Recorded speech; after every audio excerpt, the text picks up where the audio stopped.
another edition of Target Score Winnipeg. I'm Joey Slattery. With me is Taylor Allen. You're listening to the podcast on the audio version. Happy to have you along. If you're watching on YouTube, good to see you. For those listening, you might want to tune into the YouTube channel at Target Score Podcast is our YouTube handle. On Instagram at Target Score WPG. We got some of my reports up there and the scoreboards, all that fun stuff. And my Instagram is at Joey Slattery TV.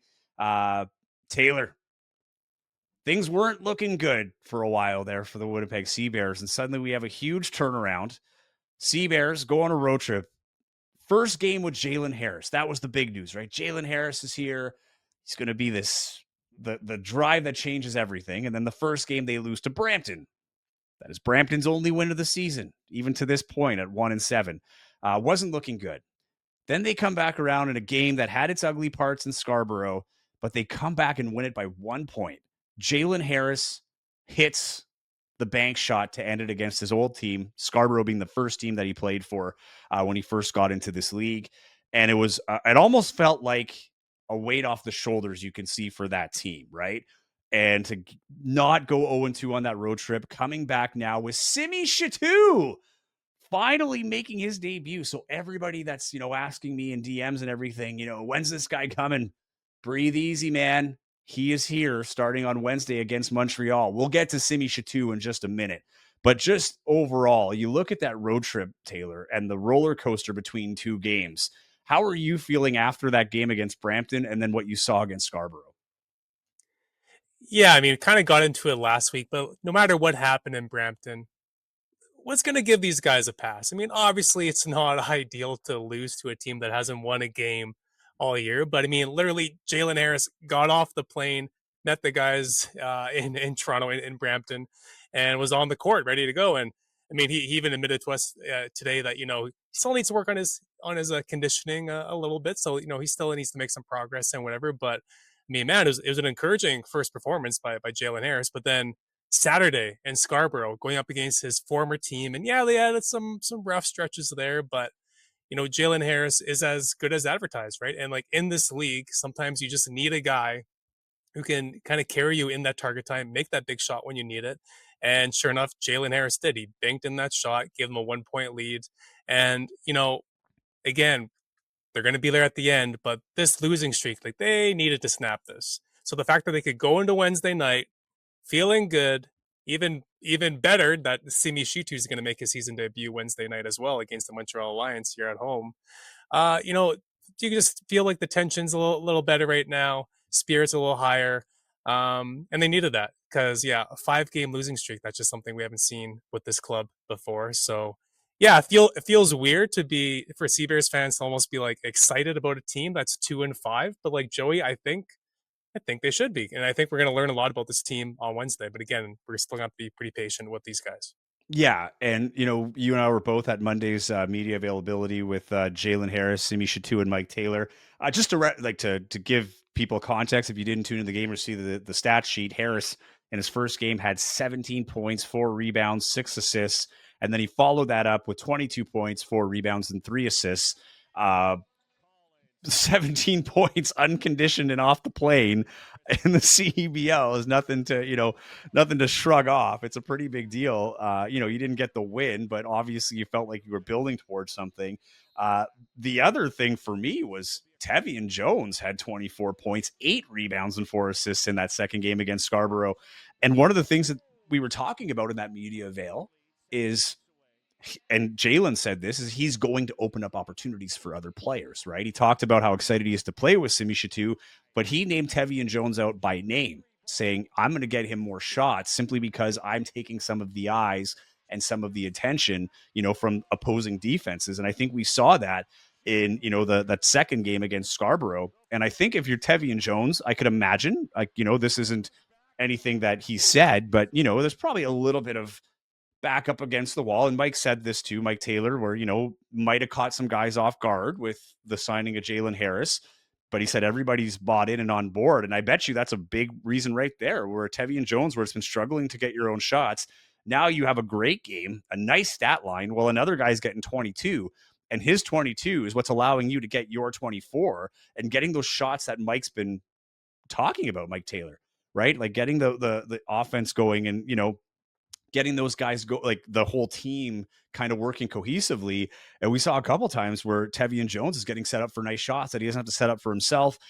They never fell behind too far in the sense that, and when they were behind, they were able to stay to the plan and at least battle back and win. Now, Jalen Harris, target time winners a bank. I don't know if that's exactly how he drew it up, It but counts, man. It counts the same. exactly. And hoopers are going to hoop, right? This is a guy that creates his own luck in that sense. And at the end of the day, they won. They came back in target time. I think they were down as much as like 14 or something like that. So it's a good come from behind win. You end the road trip on a high note. It's a nice plane ride home.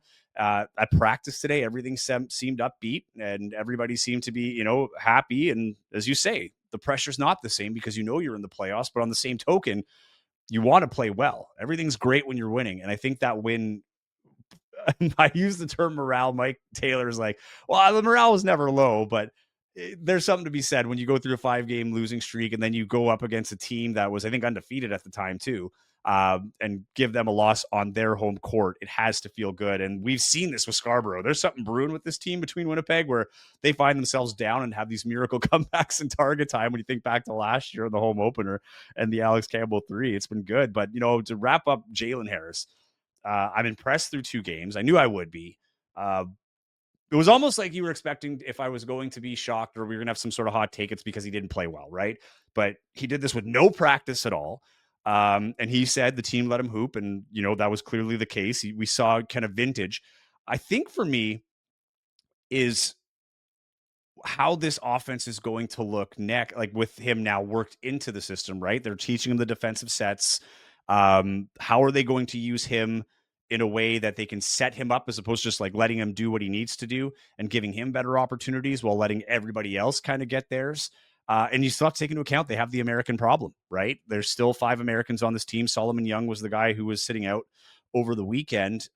Mike Taylor kind of alluded to that in the post game, or sorry, in the Monday media availability, where he said, these things have a way of working itself out.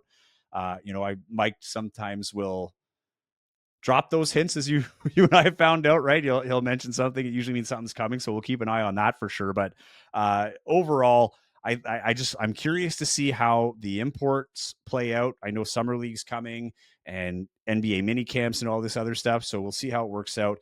But overall, I think it's a great addition. He's obviously a great player, but the big question for me is just how is this offense going to look with him in it? I don't think we saw that truly over the weekend simply because he was just kind of slotted in and they had to maximize his strengths in the moment with no practice. And also an encouraging sign is Joey. They won a road game. Big time, This right? is a team that I forget what it was, but they won 1 game on the road last year, 0 games on the road. We talked about it a million times, but Not like 1-9. So they've already tied their there you road go. record from last year. Yeah. There you go. And they beat a good team as well. I know it was close, but like still that's an encouraging sign. But I mean, to me though, it feels like in a way, it kind of feels like their season opener is Wednesday. Like everything we've talked about, everything we've written, everything we know about this team, it's like you can kind of like almost throw it out the window to an extent because like these are their 2 best players and they just got them right now. So it's like we got a lot to learn about this team. So It kind of uh feels like it was preseason now, right? Like, yeah, not to say that it was. Like they were playing hard. It was definitely regular season basketball, and the stress and pressure they felt was real. But now that you've got the star that everybody was expecting, plus the surprise signing and Jalen Harris, as we seem to have every year now. Last year it was Justin Wright Foreman. This year it's Jalen Harris. But you're right. I totally agree with you. I think on Wednesday it's going to be slammed in that building.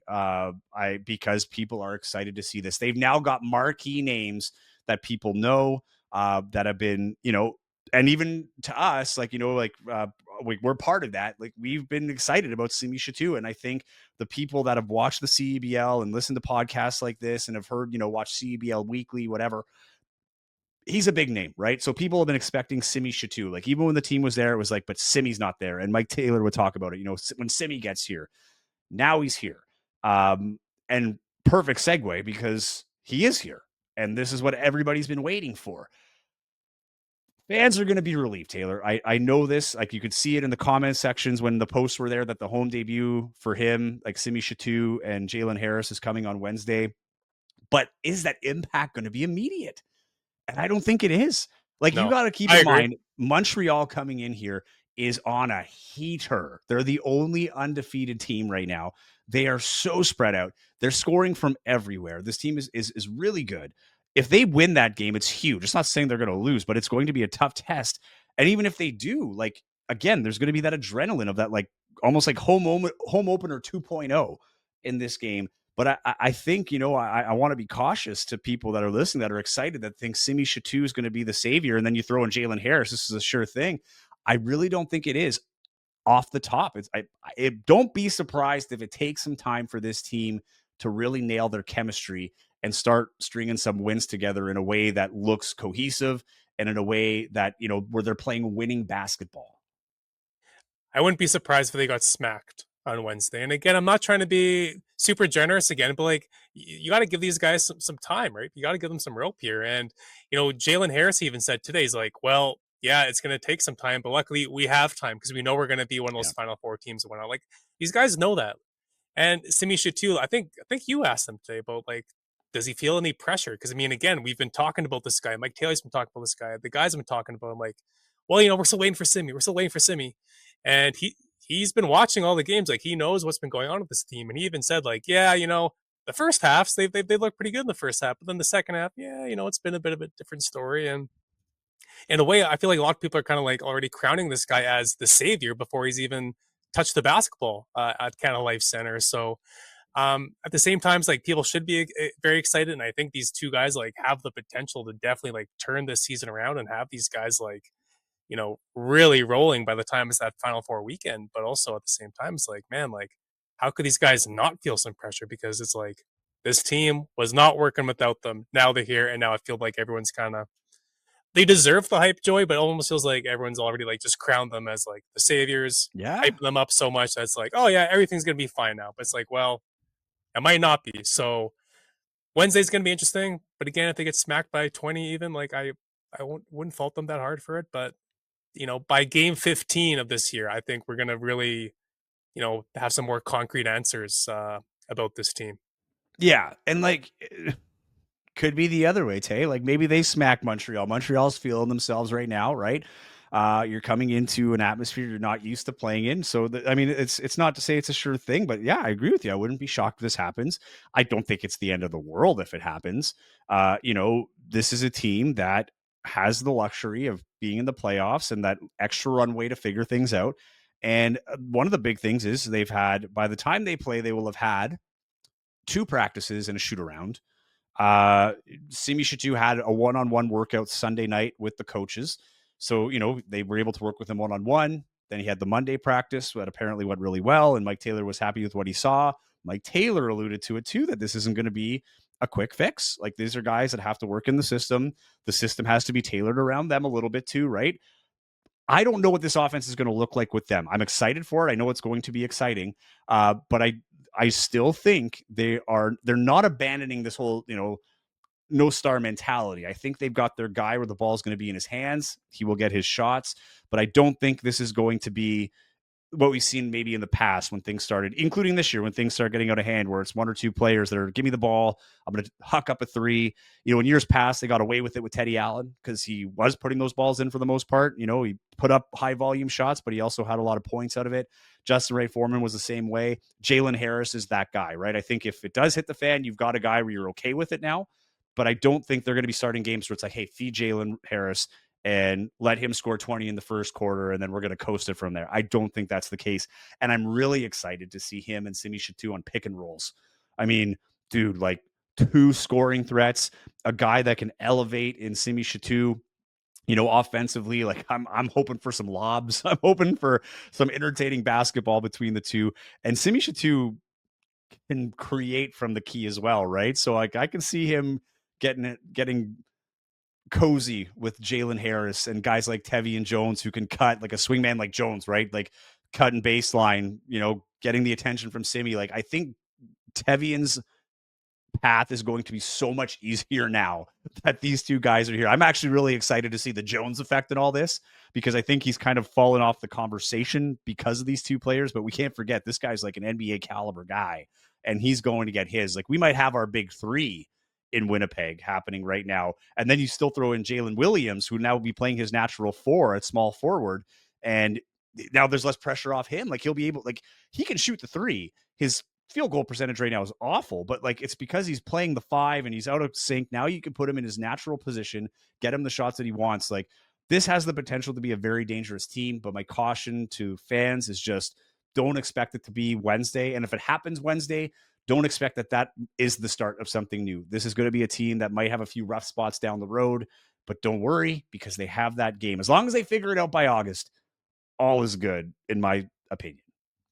It's too soon to say whether this is maybe the most talent that they've ever had, but I think it's very easy to say that this is by far the most athletic starting 5 that the Sea Bears have ever had. I mean, even seeing Jalen Harris today, I mean, obviously we've watched this guy on TV and even, sitting in press row up close in person as well, but like being like face to face with him, like, man, I didn't realize how long his arms are, like how lanky he is. Like, man, this guy's got some length to him. He's got some size, and Simi Shittu as well. Like this guy he's huge, and he's he's by far the most athletic big man that this team has ever had. So yeah, Jalen Williams and Tevian Jones. I mean, Tevian Jones, that's a guy we haven't really talked about as much these past 2 episodes, but like you said, like he might benefit more than anyone with these 2 guys being here I think because so. early on, yeah, he's been scoring in bunches, but there's just been too many times where it's felt like he's kind of trying to do things by himself, really, in a way. So I think if anything, he should be maybe the happiest guy on the Sea Bears because I think his life's going to get a lot easier. And that's something even Jalen Harris talked about today. It's like, yeah, I can score, but like I'm also here to like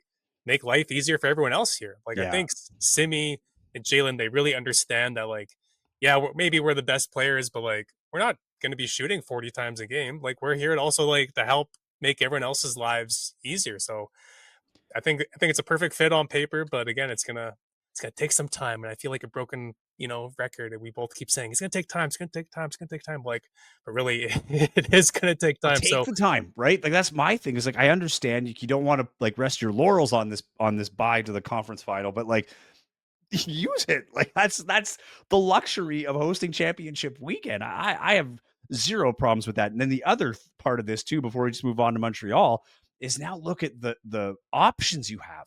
You have Terry Roberts coming off the bench. Like that is like this is Jelani-esque, right? Like in terms of Jelani Watson-Gale being 6th man of the year in the first year, right? And the impact he had off the bench. Like now you have that solid, impactful player that's going to be there, right? I mean, and they missed that last year. They missed totally. having a Jelani last year. There's so many games in year 1 where Jelani can't. Yeah, he starts the game on the bench, but he's the one ending the game, making these huge clutch shots. And yeah, they kind of lacked that last year. So having, like you said, a guy like Terry Roberts, if they choose to keep having him come off the bench, I mean, man, that's huge. That is a Well, and then Jelani-esque you've got signing. E-Man, like Emmanuel Acott coming off the bench too, right? Like, and there's a guy that's going to be motivated in limited minutes, right? Like if he's coming off the bench, he's going to be very motivated to make the most of those minutes. But you have the size, like you can put him out there with Tevian, Jalen Harris, right? Jalen Williams, like you have so many options to play big, to play small. Like I'm also curious, like, can you see a situation where Terry Roberts is playing with Jalen Harris, right? And then even if it's with Tevian or Jalen Williams, right, or Emmanuel Acott, Alex Campbell, like you have so many options now to play big or small with very impactful players. Because even through this downfall, we've seen bright spots. Like Terry Roberts has been a good player, and I think he's only going to get better now that you have Jalen Harris here. I do think Jalen Harris and Simi Shittu elevates everybody. But again, I just don't know if it's going to be Wednesday, and I don't know if it's going to be Sunday. Like it might take a couple of games into July before we really start seeing what the Sea Bears are all about. But to your point, they've won on the road now, so that's like another win on the road, and they've already improved in that aspect, right? Which is huge, and it was a big question coming into it. And now I feel like there's a little bit more comfort if they can get that win out of the way on Wednesday. Morale is going to be even higher. Fans are going to be relieved. I know they're hungry to see a win at Canada Life Center, particularly. So if they can make that happen, but here's the thing, Taylor, Montreal is not an easy pass. Like it's hard to tell this at the start of the season because you don't know what teams are going to look like. But Winnipeg is running through the gauntlet right now, right? And I'm not defending this team, but they've played the 2 top teams in the Western Conference to start off the season, right? So they play. Who do they have? They had Montreal. No, it was Edmonton first. So they play Edmonton against first. Edmonton. Yeah, so you've got Edmonton first, who you played, and it was a really tight game, and you have the same record now. Edmonton's stronger than their record would suggest. Kind of how I feel about Winnipeg too. But then you have Vancouver, right? They're what are they right now? 7-1, They're a wagon. Yeah, right? they're Calgary 6-2. And one of those losses came to Saskatchewan, who's 2-5 with you and currently in last place. There's a lot of parity in the West. It's shaping up to be like, I think there's teams like Edmonton and Winnipeg, maybe even Saskatchewan, that are going to get better as the year goes on. And then now you're going up against Montreal, the only undefeated team at 4-0. They did have that postponed game, the outdoor game, that'll be played at a later date. But the difference is, though, and this is where you can draw a little bit of hope, Taylor, is Montreal beat Brampton back-to-back to open the season. They beat them by 20 the first time, 88-68. Then they beat them by 21 the second time. Brampton is 1-7. Then they beat Edmonton 105-83. That's a handy win. Edmonton's 2-5. And then they just beat Scarborough, giving them their third loss after they had a strong start. So Scarborough slipping a little bit, but they just brought in Cat Barber today in his first game, trying to work a new guy in. Didn't go so well. But man, you look at this Montreal team, they've got guys. Like they've got 4 guys averaging 10 or more points a game. Then there's like a range of like 3 or 4 guys that are averaging 8 per game, balls flying around. They've got some strong Quebecers on the team, like, hometown Montrealers. Quincy Guerrier is one of my favorites. He's the captain of the team. Seems to be that spirit of them. But dude, Tavian Dunmartin, averaging 19.5 points a game. He had 26 points, 7 rebounds, and 5 assists against Scarborough. He is 5'8", and he can score from anywhere. This guy was spotting up off the dribble, deep behind the arc. The guy plays with a ton of confidence. It doesn't seem like guys can figure him out. Like I've watched a few of his games now. Was like, I've never heard of this guy, to, oh, he's got a good game, to now like, oh no, this guy is now in the conversation for MVP if things continue in the way they're going. Because he has been, while his points might not be at Mitch Creek level, he's more important to his team than Kobe McEwen is to Brampton right now. And his team is 4-0, and they have a good chance to go 5-0. They've had a late start to the season compared to teams in the West, but they've played sub 500 teams, 500 or less. Also, only Joey, this year. Also, they played Monday night, off Tuesday, in Winnipeg Wednesday. Yeah. So this is a kind of a crammed week for Montreal, where the Sea Bears, they got back Sunday, practice today, practice tomorrow. Like they'll have a little more energy, you'd think, as opposed to Montreal. So that's a bit of a grind of a week for Montreal. So we'll see if they're really how much energy they start the game with. Who knows? That's something to keep in mind. So that might be a benefit to the Sea Bears, that they're kind of getting a Montreal team, who's hasn't not playing a back-to-back, but as close to a back-to-back you're going to get basically in this league. So. And I should have teased this at the start, but we have Moe Khan, the play-by-play announcer for TSN Plus, CEBL Plus, coming up in just a minute here. But before we get to Moe Khan, the other thing to add to your point, this is their first road trip, like West, right? Their first out of conference road trip. The road trip so far has been Brampton.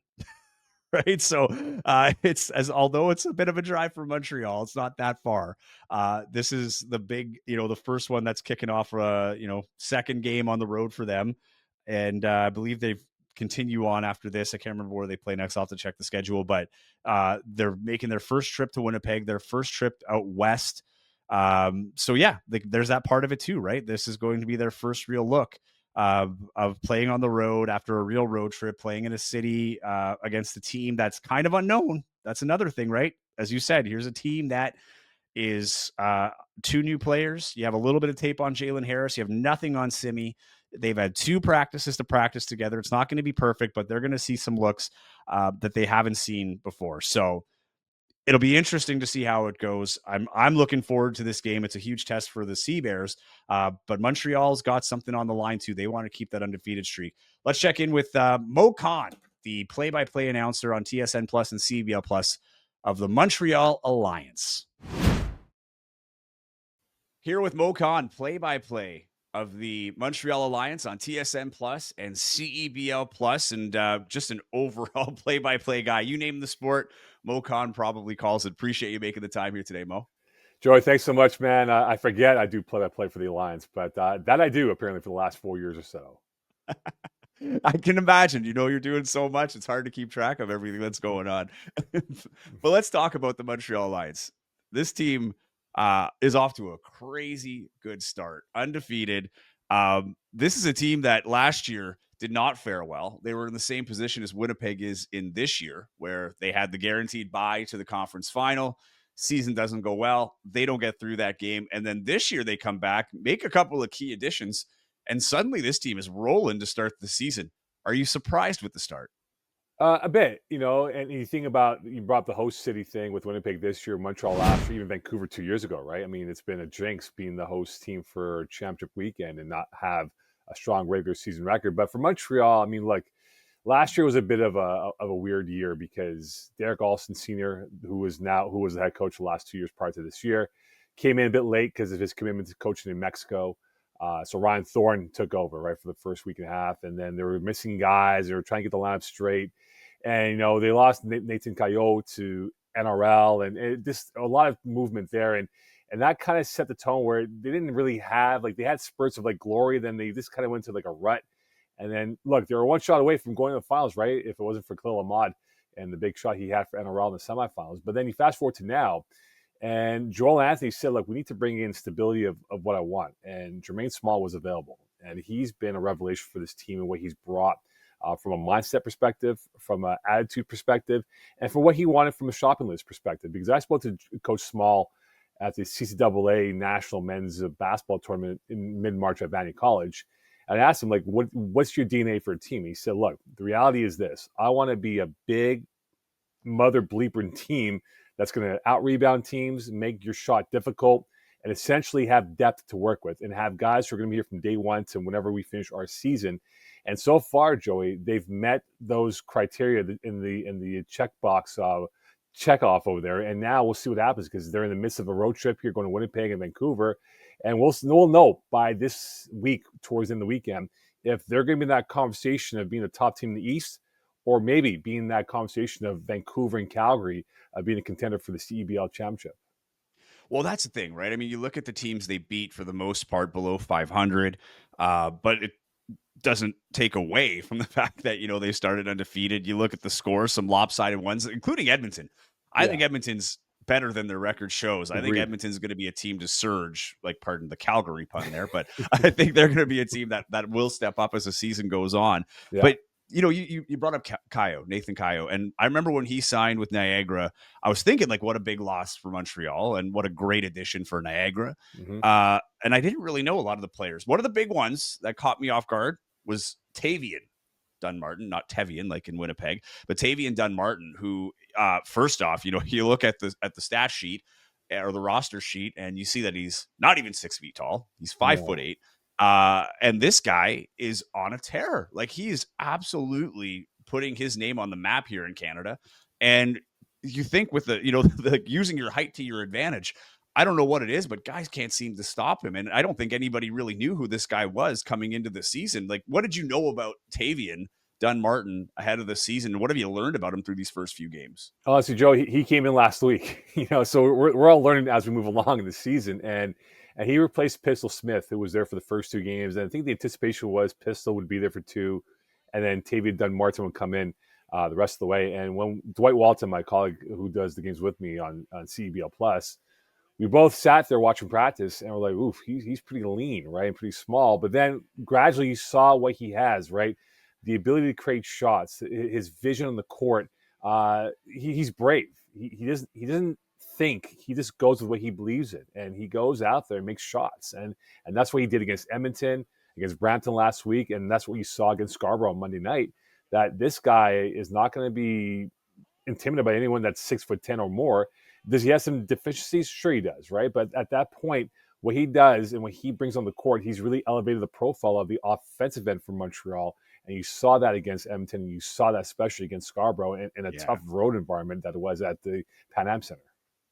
You look at his, like, even that Scarborough game, if we focus on that one, it just looks like they're having fun right now, right? Like, basketball seems to be coming easy to Montreal in the sense that, when you're playing well, it's fun, it's light. It's kind of what we haven't seen in Winnipeg so far, right? I mean, there's been a high anxiety for fans here in Winnipeg just because, well, first off, fans here, the city here is not used to seeing the team losing at home.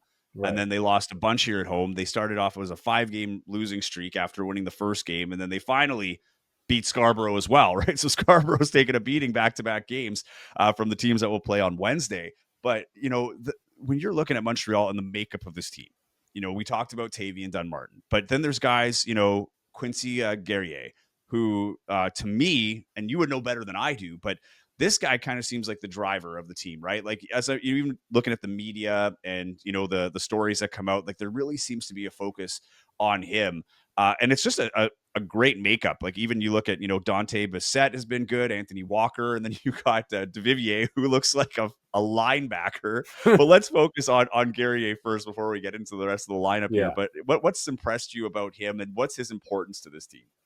Well, I think for Quincy, like he's a Montreal kid, and if you asked him, say 2 years ago, would you be playing for the Montreal Alliance? He'd probably say no. I'd be in the NBA or a high-level European ball. And I think he's embraced this role. Like he was sold on the vision by Coach Small and Joel to buy into this, to say, look, man, if you have a chance to play, why not? You get more reps to your game, and that puts you on the radar for 905 Raptors and for the Toronto organization to say maybe he can stick with us moving forward. And from the first game that he had here against Brampton, he embraced the spotlight. He embraced being the glue guy. He embraced doing the little things. And, the first game against Brampton, he was phenomenal.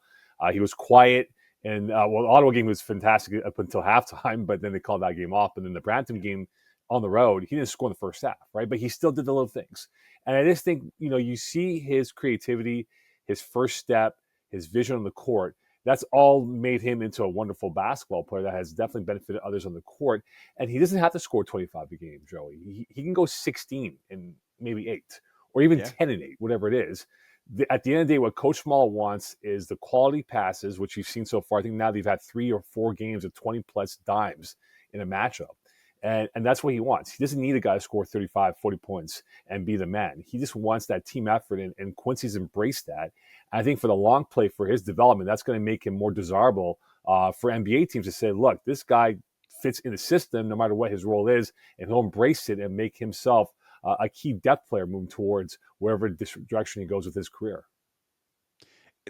Interesting point, too, because looking at this roster and the makeup, it kind of, so in Winnipeg, we heard Mike Taylor, even dating back to the end of last season, moving away from the star mentality. This was a team that had, Teddy Allen for a year and a bit. Then it was Justin Wright Foreman. And then they said, we're getting away from the star mentality, as he coined it, and we're moving to a team play. And it's not worked well, right? Hence the signing of Jalen Harris. But you look at Montreal, I mean, it's really balanced scoring. Ahead of the Scarborough game, they had one player in the top 10 in scoring in per game. And that was Tavian, who's barely played. But then you go in the top 20, there's a few more, after the top 20, there's only one in the top 20 at that point. And then after that, they're all kind of clustered in that 20 to 30 range in the entire league, because you've got 4 guys that are, double digits. I don't think anybody's over 14 points aside from Tavian. But it seems like there's no specific guy that you can kind of pinpoint defensively, right? That we got to make sure we're taking the opportunities away from him. There seems to be a couple of options. I mean, is this something, when you're looking at it, what's the most difficult part when it comes to guarding or planning defensively for Montreal? Well, that's by design from what Coach Small wants. As I said before, he doesn't need a guy to score 25 plus. He needs 5 guys to score 15 plus, whatever it might be, right? And I think, against Brampton on the road, you saw Anthony Walker be the man. But then against Edmonton, it was Tavian Dunmartin, right? And then Quincy Guerrier game 1. I think what they emphasize, as I said before, is that extra pass, right? Finding that extra man, the pass in the open space to find that guy and get an easy 2-pointer or 3-point shot. You look at it right now, right? They were number 1 coming into this week for 3-point percentage points, and then number 1 in passing assists as well. And I just think that the way they built this team was that we don't need superstars. We need guys that fit the system of what Coach Small wants. And if you go back to his time in Edmonton, he had his moons, but he said the type of guys that won me a championship were the Jordan Bakers. And that's what he sees in certain players like Ben Stevens and others on this roster. He sees a bunch of Jordan Bakers that can buy into the system. And again, Joey, FIBA rules and CEBL rules, it's not NCAA, right? You have to embrace that type of physical buildup of a player and mental makeup as well that can understand how to play in this type of environment. If you find that type of guy, it's a perfect fit, and that's what's happened so far for Coach Small, to have these type of guys that have been what he's emblematic of the fabric of his team, rebounding, defense, and understanding how to play in FIBA rules in this type of environment in the CEBL. And that's a big thing, right? The FIBA rules. And, I've talked about that with multiple coaches, just getting guys used to the physicality of FIBA, right? Even fans for that matter. I mean, we're not going to get too much into that, but sometimes you see the questions on the reffing and stuff like that. And a lot of it is just because we're so used to watching the NBA, which is totally different. So it is a huge adjustment, right? Like there's that G League mentality, guys that grew up, especially the American guys coming over, where you don't really understand that style. But he's done a great job at accommodating everybody or getting them accustomed to the style of play here in the CEBL, at least early. I want to shift a bit. Let's start with that outdoor game. Unfortunate it didn't end, but man, that looked so cool on TV. You were there. What was that atmosphere like to be, at a 5-on-5 basketball game on hardwood outside prior to the moist court, we'll call it? It was a vibe, man. It was a real vibe. It was like a house party that happened, pretty much, right? And for those who weren't familiar, the week leading up to that game, it was supposed to be the Friday night, but that week in Montreal, the weather was awful. It was like 8 degrees and rain all week long, so they postponed it to Sunday night. And even during the weekend, it was raining, and it rained up until 5:30 that day. And using my old weather skills that I used to do for CTV Montreal, I said, guys, by 6:15 it should clear up, which it did, thankfully. But the thing was that had this game been played on a Friday, they would have had 11,000 plus at the game. They had over 9,000 on a Sunday night at 8 o'clock with school and work day the following day. And it was awesome, right? People loved it. The fans embraced it. The players loved it because it was a cool experience to be involved. But then, as the sun was setting and it got a little bit cooler, you saw some perspiration and condensation on the court. A couple players started to slip late in the first half. Then there was the halftime show, and then they came back, and the court looked like oily skin on a 15-year-old face, right, of pimples and stuff, right? And that's where they said, okay, well, hold on here. We can't play this game if it's not going to be a dry surface. They brought out the swamp fan, and as you saw, the fans came out and employees came out to help out. But, after 20 minutes of trying to dry up that court, this wasn't working. And it was too bad because regardless of the score line, this was a moment here that could have set the tone for other teams to say, hey, could we play an outdoor game in our backyard, whether you're Scarborough or Brampton at the Toronto Center for tennis or even in Winnipeg, wherever that might be for an outdoor game. So this is definitely, and I told this to the administration at the Alliance, I go, guys, this is a wonderful thing. Like you've hit plutonium right now, and I think this can work and become a staple for this team. He's got to find the better time of year to do it, maybe in June or July. And by then, I think this becomes the 8 game for people to come out and support it. Because if they had 11,000 fans, that would have sounded like 20,000 for those who are watching from Vancouver to Newfoundland. Yeah. Well, talking about the outdoor game and the vibe that it is, because the league has talked about, I know Mike Morreale's been on the record saying this is something they want to make a thing, right? The Summer Classic. And, obviously Toronto would be an easy step. But I talked to our colleague Chris Wiggins a few weeks ago, because all I thought was like, man, Vancouver, right? Like imagine the mountains in the background if you could make that work. Winnipeg has some opportunities for sure, but it would be a lot more makeshift, right? Like you'd have to bring a lot of facilities in to facilitate the crowds and things like that. But I think it's awesome. I was a little shocked that it was that early in the season. Like having it in May seemed like a bit of a risk in my opinion. Sorry, Joe, I think the logistics, because of the tennis tournament that the Montreal hosts, right? It's now in mid-July. So I think there was probably, and also we have the F1 in Montreal, right? And so you don't want to go up against those weeks. So that limits your options. But now the F1 is going to be in May of next year. So that could open up the month of June for Montreal. They do revisit having a game at Stade Gia and having that down the road. So I think the logistics, the timing was not great. But I think moving forward, they'll know that if they do in June, July, the weather will be likely better than what it was in May with rain and cold all week long. No, it makes total sense. Like I think we were talking about it last week, or 2 weeks ago. Like it had to be a scheduling thing for sure. I don't think the league was like, that's the prime time to have an outdoor game. I don't. Let's do it then, boys and girls. But okay, now I want to focus on the fact that Montreal's been purchased and Joel Anthony's involvement. I had our colleague Jackie Perez on a few weeks ago, actually on the heels of this game. She was there as well in Montreal watching that one, and she does the sidelines for the Blackjacks. And we had the conversation of, I thought for the last, 3 years, particularly like since the Sea Bears came in, like the cool factor really went to the Sea Bears and Scarborough, right? Like in two different realms, but they kind of always struck me as like those teams that are just like, they've got the branding, the vibe, everything else. But then Montreal comes in, right? Like this past year, they have the Summer Classic. I've always loved the colors of the Alliance. Like I think they probably have one of the, if not the best color scheme, like in the CEBL. They put out those red jerseys that I think like were unreal, like the nicest jerseys in the CEBL. But what has the culture shift been like since there's been, an owner with this team, and Joel Anthony's influence on this? Like, it does seem like they've got a grander vision to kind of make this brand. I don't know if you'd say like almost like the boutique brand of CEBL, if you will. Like, it's kind of got that. It feels like it's got that Montreal kind of culture to it now. Joey, I'll tell you a quick story. So years ago, I was seeing this girl, and she was with her mom in the U.S. in Maine. And she sends me a picture, and it's a little girl wearing a Montreal Alliance sweatshirt in Maine, USA. Okay. Right? So the branding of this team has been second to none in this province. People like wearing Montreal Alliance stuff. I mean, I go to smaller towns when I call Sage Up basketball games, and they're wearing Montreal Alliance stuff.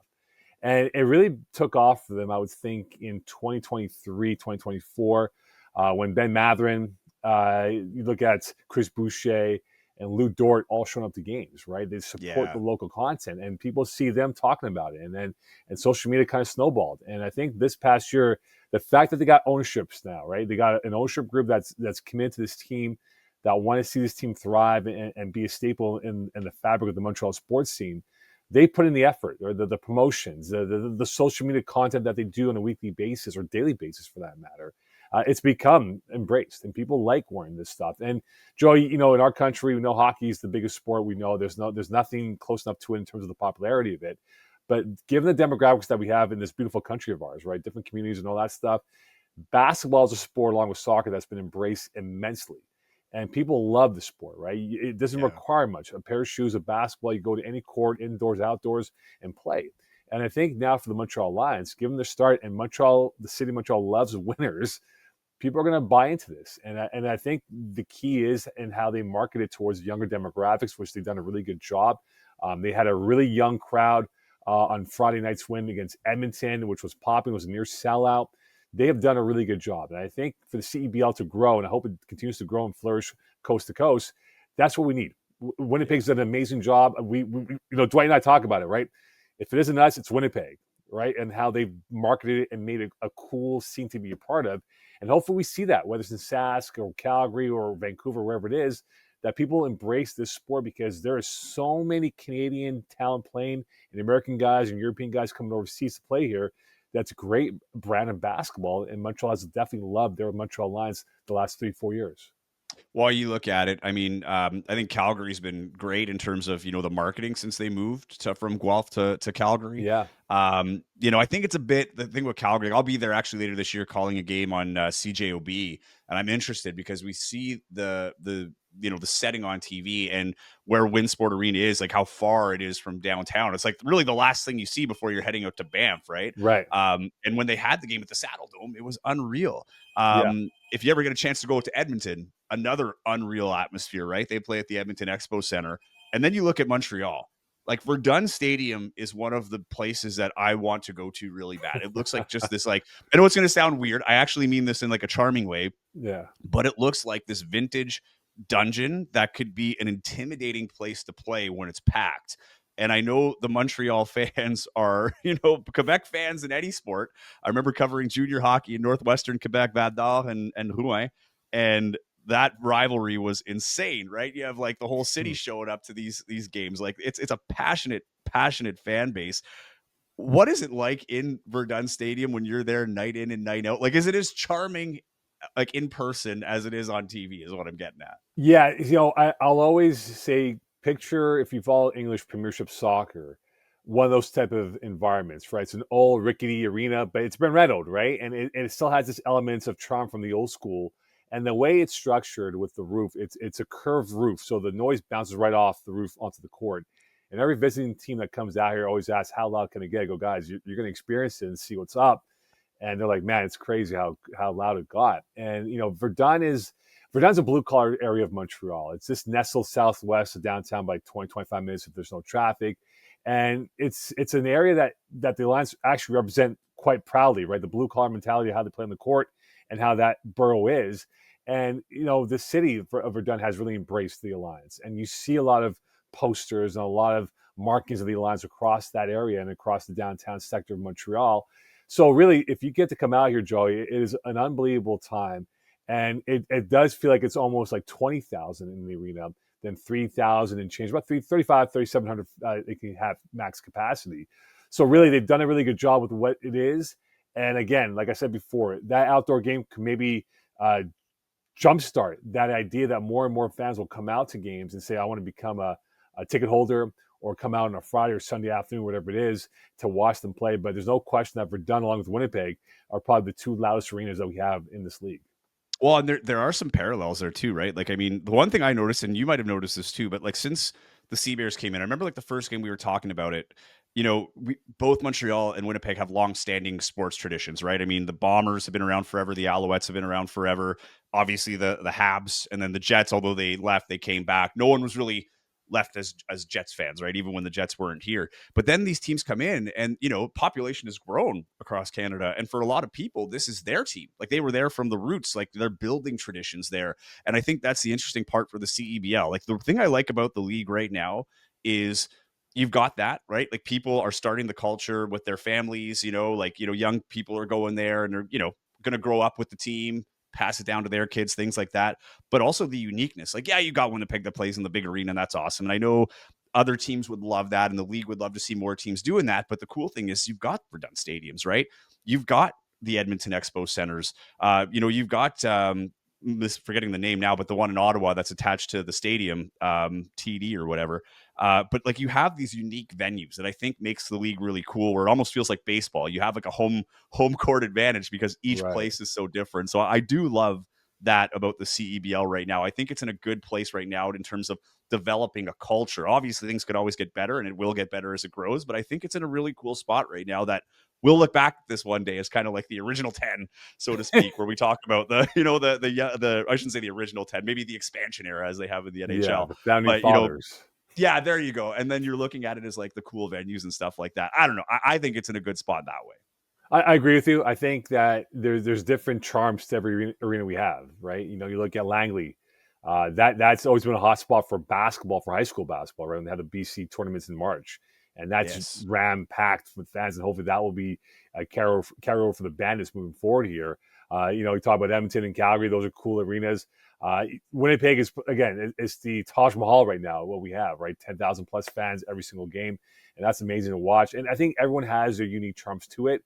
And you look at the fact that the rivalries are starting to develop here. Obviously you had the ugly scene with the Niagara game against Brampton, but in a way that's almost a blessing in disguise, because that intensity becomes must see. Can those teams play clean ball and have that intensity, right? Like the Pistons against the, whatever it is back in the day with the Bad Boys of the Celtics, right? So I think that helps kind of bring in, whether it's bad publicity or not, in a way brings in more eyeballs saying, whoa, hold on. Storylines. Storylines are great, and it's hardcore, right? These are guys are passionate, because at the end of the day, Joey, right? All these guys are trying to use this opportunity as a jump board to get their next contract. Right? Yeah. So they're going to work hard. They're going to want to cast the eyes of whatever league it is around the world, or an NBA or G League or South America, whatever it might be, that, hey, I'm willing to go out there and do what's required to win a ball game for my team. So I just think these arenas bring that passion, and Winnipeg and Verdun in particular are probably the top two in the league when it comes to that type of love and passion for the sport, whether they cheer for the team or boo the opposition if they end up losing that home game to whoever comes to their barn.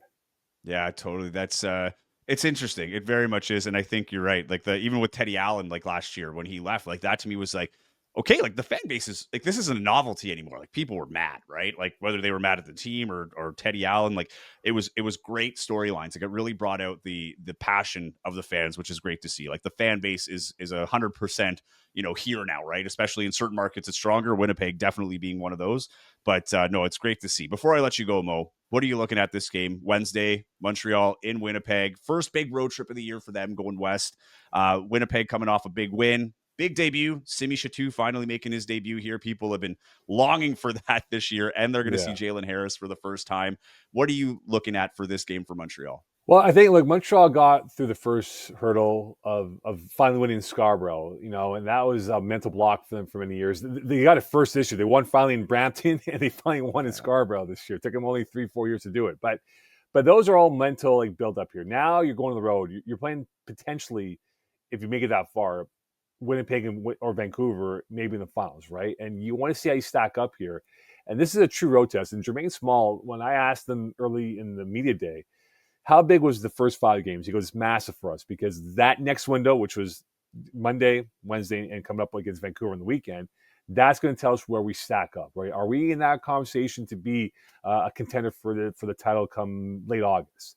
And you look at Winnipeg, right? Montreal, I know they've not been to Winnipeg as recent. I think they haven't been there in 2 years, I believe, whatever it is. They have to embrace playing in that type of environment. They have to understand what's going to take to get that lead. Because if you look at Montreal, it's always the second quarter has been their go-to move, right? Where they keep it neck and neck first quarter, but second quarter they turn it on. And that's when they start to stretch their lead and pull away from teams. So can they get that effort where they weather the storm for the first 3-4 minutes? Jalen Harris, his history playing the Alliance, he loves playing this team. He scored a few points here and there.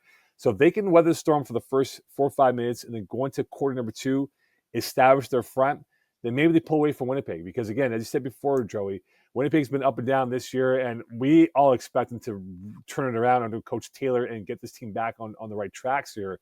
So I think this will be a close affair. I think what it'll come down to is maybe the fourth quarter and how the rebounding goes. If Winnipeg can dominate that aspect of the game of the rebounding numbers here and making the pass lanes difficult for Montreal to find that open space, it gives the Sea Bears a potential edge to maybe give Montreal their first L of the season.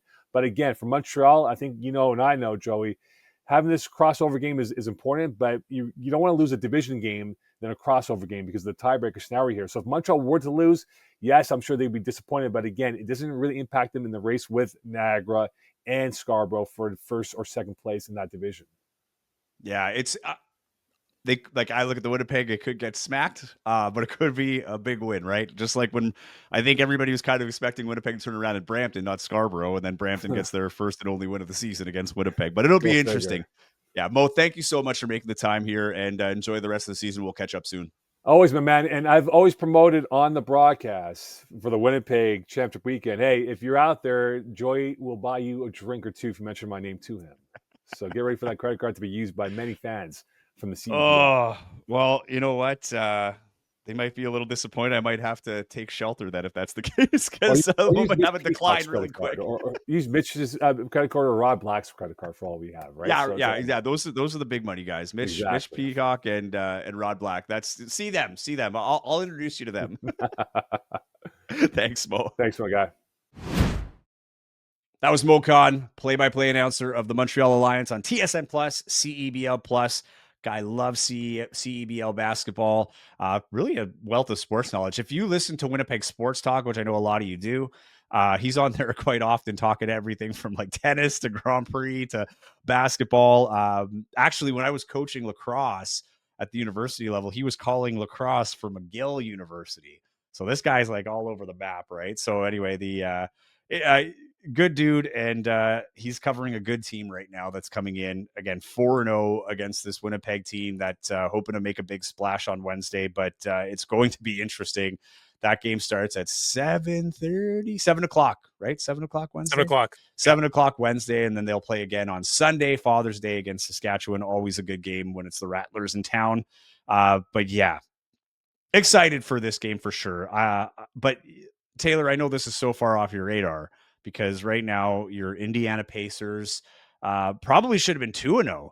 I'm gonna let the viewers in on a little post-show chat that I should have been recording, because you were saying as excited as you are, there's a reality that you're playing OKC, and I said I wouldn't be shocked if the Pacers shock OKC, because OKC is new to this whole situation and all the pressure's on them. And then we were texting during that game 1, and you were losing your mind. Now, they don't win game 2, which is fine. That's expected. You got to win 4 games, right? You can lose 1 or 2 along the way, but you have to be feeling a little bit better. Like taking away the game 2, shellacking, so to speak, that game 1 win allows you to go back to Indy and make this a best of 5. I wish we were recording. Actually, I'm glad we're not recording after game 1, because I was high on life, man. The Pacers had no business winning game 1, turning the ball over 19 times in the first half. 19 times. looked nothing like the team that beat the Knicks. Looked like the moment was too big for them. Looked like the Thunder was too fast for them, too long for them, too, suffocating on defense for them. But yet the entire game, it just felt like it felt like they trailed by 12 like the entire game. Just the Thunder just couldn't quite pull away, and Indiana would just hit enough threes here and there just to kind of keep it around 12. And then those last couple of minutes, hit a couple big shots. Miles Turner banks one off, hits a three, banks it off the backboard and in. And then Tyrese Halliburton gets the ball, 8 seconds left, dribbling down the court. He's got a defender right on him, pulls up, hand in his face, drills it. Dude, I went unconscious. I blacked out. I can't even put the moment into words because going into this series, right? I was scared of getting hurt, man. I didn't want to get my hopes up because everyone's just been hyping the Thunder, and rightfully so much. I was like, you know what? No, I'm not just happy to be here, but like I just look at the jerseys behind me, Joey. I'm a Minnesota Vikings fan and an Indiana Pacers fan. I don't know what happiness is, right? Anytime I've gone my hopes up a smidge about either one of these teams, thinking like, oh my goodness, they might win the championship this year. I get my heart smashed into a bazillion pieces. So like, you know, uh, I know how this story ends, right? But game one, man, it's like, oh my goodness, they stole that one. They played like crap and they won it. Who knows? Maybe. So, but game two, clearly, different story. Thunder were pretty pissed off how they let yeah. game one slip through their fingers. And I'm not surprised that Indiana got smacked in a game two. You can't go down 2-0 when you have home advantage and lose your first two games at home 100%. I will say this, one of my favorite stats in sports is time with the lead. And I love when the Indiana Pacers held the lead for all of 0.3 seconds of that That's game. all you need, man. Right? That's all you need. It's the final score that counts. Doesn't matter how big your lead was moving out. Tyrese Halliburton is a legitimate star now. He's had his moments, like plural, in these playoffs. I mean, he is he's Reggie Miller, man. He's the best Reggie thing Miller. since Reggie Miller. Like he has embodied the spirit of Reggie Miller in a Pacers uniform. It's unreal to see. I already think he's up there with Reggie. Like, taking away any possibility of like his career absolutely going downhill after this. Like he is on a trajectory where him and Reggie will be the faces of this franchise. I don't want to say he's going to be better. I just think they're both going to be at that echelon where they're going to share that stage as like the all-time Pacers.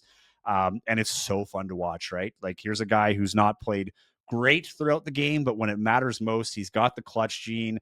He showed that off. He is so exciting to watch, and a game is not over. Like that's the other part is like I'm sure OKC. It's like at one point, like what is the mathematical time on the clock that we have to hit before it's impossible for them to come back? Because of the way they've been coming back, you cannot be comfortable with a lead. Like thank goodness there's no target time in the NBA if you're playing the Indiana Pacers, because I feel like that team would thrive in target time with a target score if they had that option. Because when the game's on the line, they seem to just pick it up as the game goes on. Before Sunday's loss in game two, Indiana was 5-3 this postseason when they trailed by 15 or more points. 5-3. They had a winning record when trailing by 15 or more points. This team is on a Cinderella run. Some of these comebacks they've had is just out of this world. And I mean, they're I know I'm a little biased, but like they're a likable group of guys too. Like Pascal Siakam, like come on, like he's the best. And then Andrew Nemhard, good Canadian boy. Yeah.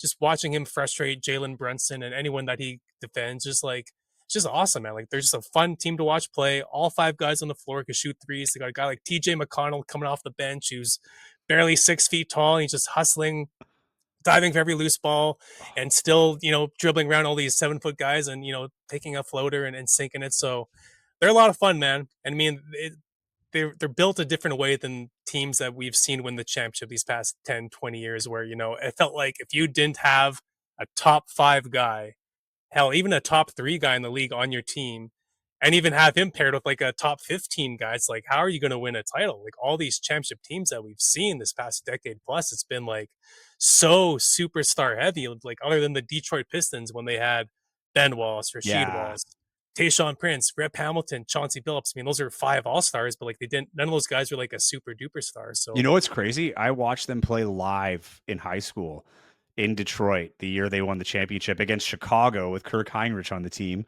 And like the Chicago-Detroit rivalry is pretty big out in that end, obviously, right? With like the bad boy Piston era and the Bulls.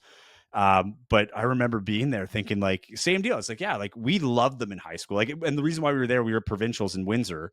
Like I grew up in Timmins, Ontario, so we were at a provincial basketball, and we just went across to the Palace on Auburn Hill to watch them play, and it was surreal, like to see them win. Because even at the time, you're like, oh, this is the cool team, like because they were a team that you could kind of like see yourself in, right? Like, and I feel like that's the Pacers a little bit, like in the sense that like you're not athletic. They're still incredible athletes, but like they're the team that needs to work together and work hard, to get those wins against teams that are heavily favored against them, right?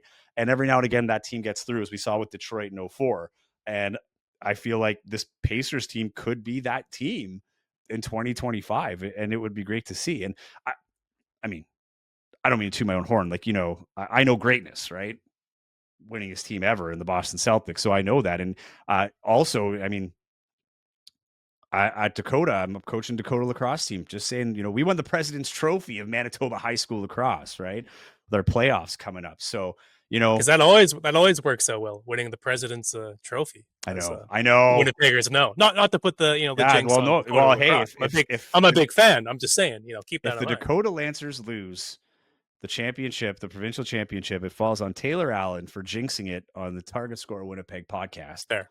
I'll own that one. Yeah, and you're gonna have to come to the team and apologize. What you're gonna have to do, but no, just actually that's why I'm wearing this. I literally ran back from our last game of the season that had to be rescheduled because of the smoke. And I know we have a few listeners outside of Winnipeg in the Manitoba area. If you are a part of those affected areas, we are thinking of you. So grateful to get rain. I hope it's getting to the places it needs to get to.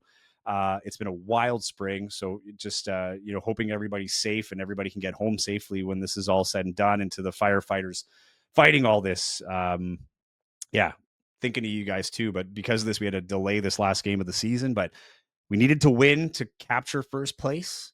We did that. It was a narrow 2-goal win, but now we captured first place. I think we got a bye to the semifinal with the final on Sunday.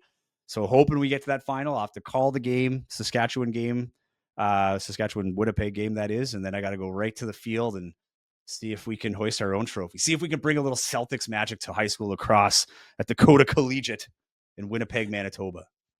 And man, Sunday is going to mark the 1-year anniversary of the Sea Bears Father's Day debacle from last year, where Teddy Allen and Byron Mullins are arguing on the court, and the whole thing was just a total plug your ears, kids, but it was a total shit show, right? With Justin Wright Foreman, bad body language, just like, and I went on a big, rant on our podcast, and kind of so did you, the following podcast, because it's just like such ugly basketball, and it was so clear that everyone was not on the same page. So I've had to reserve this. It's been a boring season, Joey. I've had to reserve the spicy takes because there hasn't been anything crazy like that last Father's Day game. So I'm not wishing that on the Sea Bears or really any team anytime soon. But, yeah, it just hit me like, oh, yeah, this Sunday is like the 1-year anniversary of that game that like really set change in motion for the Sea Bears. Dude. We'll say releasing Teddy and Byron eventually stepping away. And that was everything else fun that happened last year. To be fair, you could say like that's the beginning to where we are now, right? Like the season that was last year, as wild as it was, moving away from that whole system, right? Like, and the signings that were made after that. So 100%, but hopefully Father's Day, we don't see that again. And hopefully we don't see it at the high school lacrosse playoffs either. But no, pretty pumped. It was my first year getting back into lacrosse, and it was a fun year, and I'm looking forward to the playoffs. And a good group of guys. They've worked really hard this season, and they deserved it. And hopefully it doesn't stop here. But yeah, been fun. Basketball and lacrosse this spring. This has been a lot. You're going back and forth between the two, and I catch myself every now and again in both sports using terms from either sport. So yeah, it's gonna be wrapping up, and then it'll be all Sea Bears all the time. But yes, I think the Pacers are in a good position. I'm excited to see them how they play at home, because man, Indiana is like kind of like Winnipeg in that sense. They are a diehard basketball market. They get great turnouts. Basketball is everything in that state. So I think at the very least, Taylor, they're coming out of that one 1-1. I think they're going to at least win one at home. And then you're really talking, because then it's a best of 3. I may go as far as saying they're going to sweep those 2 games 3 and 4. That's the Pacers are. Yeah. Oh, Joey. Wow. Yep. That's my prediction. Too bad we're doing this virtually. I'd have to give you a big hug for saying that, man. I'm still not trying to go there. Like I'm still not trying to get my hopes up. But yeah, I mean, if you would have told me like, hey, OKC first 2 games there, the Pacers can split, would you take that deal? I would say absolutely. Where do I sign? So even though game 2 is kind of discouraging, pretty happy that it's 1-1. They've proven that they can beat the Thunder when the Pacers aren't even playing their best. So yeah, we'll see how game 3 goes. I think this series is going to go 6 or 7. But again, man, like I'm having nightmares. I'm barely even eating because, I'm just having nightmares of Alex Caruso and Jalen Williams, just snatching a ball from me in my sleep and stuff. Cause like, man, these guys are like, I said it before, they're just suffocating, man. Like I don't recall the last team I've seen in the NBA like play defense like this. Like there is no they're good easy buckets. And my wife, Niagara's a little bit further down the schedule, but I'll say it now because my wife's like, Alex Caruso kind of looks like that McKenzie guy from Niagara, Kimball McKenzie. And they kind of play similar too. So it's like the CEBL's Alex Caruso playing out in Niagara, and they won a championship just last year. So does this happen now where Caruso does the same with OKC? You hope not, but it's going to be good nonetheless. And the Sea Bears trying to string 2 wins together for the first time this year. That's because they only have 2 wins this year against Montreal, who is undefeated coming into this one 4-0 when they come here on Wednesday to play the Sea Bears. Should be a good game, and we will obviously have your coverage afterwards and looking ahead to the games ahead. Taylor, fun time as always, my friend. Enjoy the game on Wednesday. We'll see you there. Everybody else, enjoy your time. Enjoy the game.